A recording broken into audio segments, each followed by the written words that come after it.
I'm Steve Groff, third generation farmer from southeastern Pennsylvania. I just got back from a 1-week packed trip to China, seeing the hemp farms and also the textile industry and just seeing how things work in China. And it made a profound impact on me just to be able to see that personally. And how can I adapt any of that stuff for my situation here is really what I gleaned from that. I went to see a farm that grows 1,200 acres of hemp. I mean, I saw piles of hemp that were 300 yards long, 20 feet high, 50 feet wide, and there was 10 of those. I also saw a seed farm that grows 400 acres of seed production. And I was able to tour both those facilities and see how that's done. I saw seed out on a flat concrete area that was being stirred every day. It was about 3 inches thick, and they go with this fork like it has tines about every 3 or 4 inches.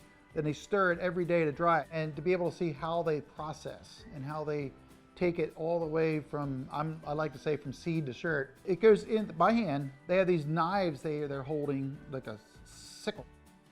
They just cut the stalk, both of them. And then they put it in this on its side and they kind of spread it out a little bit, and then it goes through two 24-inch saw blades that cut it in. It's in 3 sections, and then it comes out of that. Then there are people there lining up those 3 sections in one thing. And if anybody is familiar with scutching, the flax, the method they do with flax, where it's like clamped in the middle and just like crushing it, and then these combs kind of come down and pull out the herd. When it comes out the other end, it's like clean. But they lose about 30% of the herd through this combing. That's called toe fiber.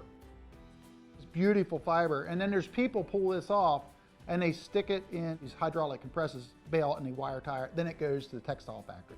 So I visited 2 factories that were taking that fiber and turning it into fabric. And the one was then taking into clothing, making clothing. And to see the spinning, making yarn, making threads, and the scale of all that was really quite impressive. Because right now, the realistic global outlook is not that there's going to be an explosion of hemp. It's going to be slow and gradual. But I was profoundly impacted that we are going to have to find our own way.